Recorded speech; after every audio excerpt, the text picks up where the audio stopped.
Hello everybody, this is Veronique at New Kikiaya. Little progress at Kikiaya. I'll show you around.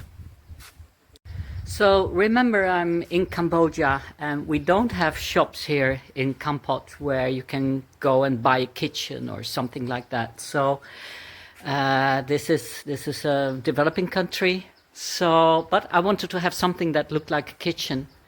And so I asked one of the metal workers to build me this. So from metal plates, he built me what I would call more or less like a restaurant-style kitchen.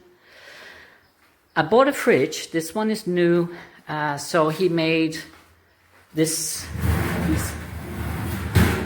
cabinets and this sink, and he made this cooking system with gas, so for a wok pan and probably to cook rice. I got myself a coffee machine, and look at that, I can make some espresso. So that's very luxurious. I also had a water filter installed because that's your number one priority in Asia. Where do you get the water? And I am getting filtered water now that I can drink. So this little tap is filtered water, drinkable. So that's fantastic that I don't have to carry 20-liter bottles anymore on my scooter.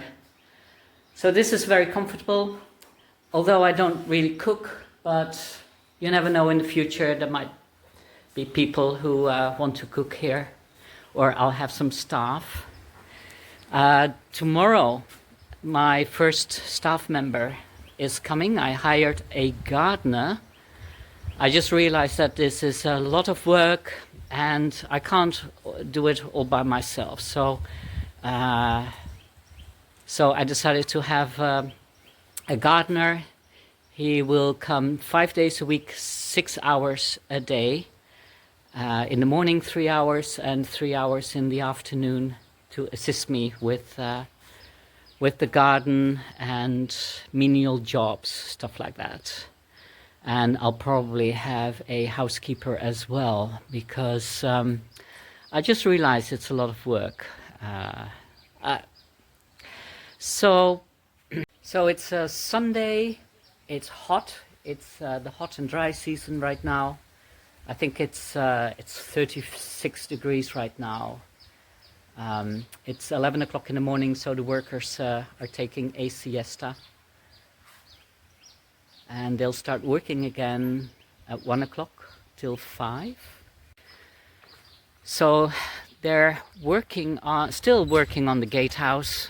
They're painting it in a primer. We had some rain, which threw up mud against the freshly painted primer, and so not happy with that. So they have to clean that up. So that's what happened.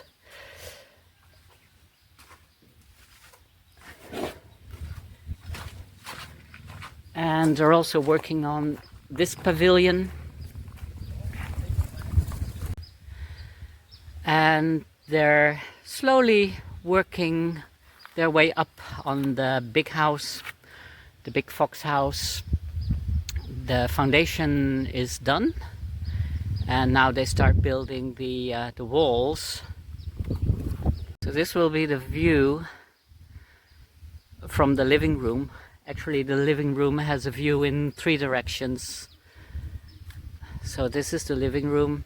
So you can see Nam Dong Island and Phu Quoc Island in the distance, and the rice paddies, very pretty. And we're quite much higher than the surroundings. I would say we're 6 meters above the rice paddies. This land, Kikiaya, is 10 meters above sea level. I wanted to say below sea level because I'm used to saying that. I'm Dutch from the Netherlands, and so that's interesting. Above sea level, yeah. I always tend to say below sea level. We're 6 meters below sea level. We're 9 meters below sea level. Because as a Dutch person, you're always below sea level. That's interesting. Huh. Okay, so this is a living room, and someone asked me if in the comments last time, where's the kitchen? Yeah, there's no kitchen. This house has no kitchen. In the living room there will be a small galley, more like a wet bar, with a sink and a fridge and a coffee machine, and so I can serve my guests some drinks, but there won't be any cooking inside this house.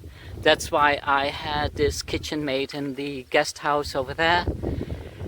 I don't want the smell of cooking food in this house, and to be honest, I don't cook myself in Asia. In the Netherlands I would cook every day, and I enjoy it. I enjoy cooking, but for some reason here I think it's too much trouble and I always eat out.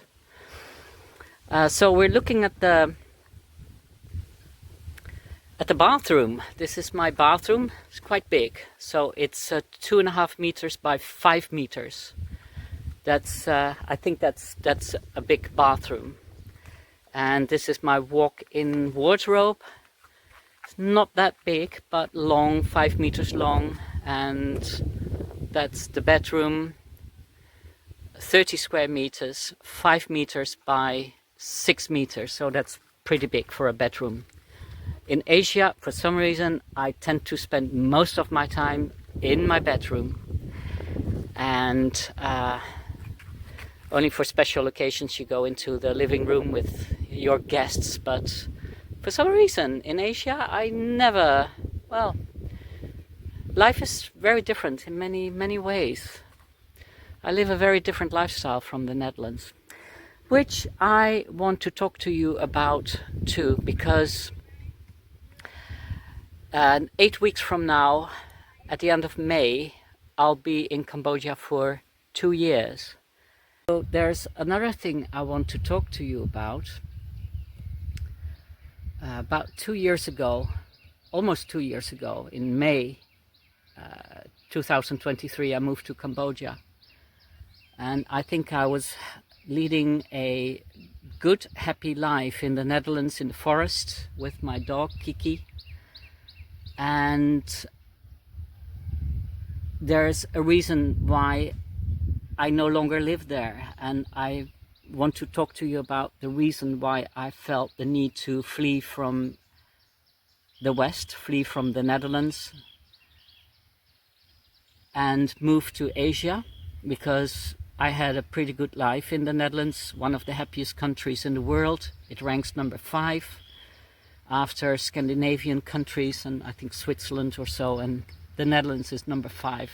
It's a very good country, very nice, very civilized, very beautiful, and obviously people in the Netherlands are very happy. And why would I leave a country like that and move to a country, a developing country, that is, even for a Westerner who has some money, quite a challenge? So why did I do it? I want to talk to you about that. Why did I leave the Netherlands?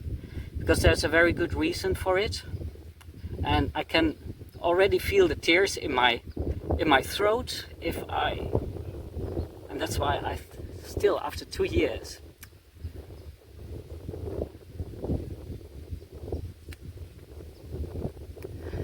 I thought I was ready to talk about it.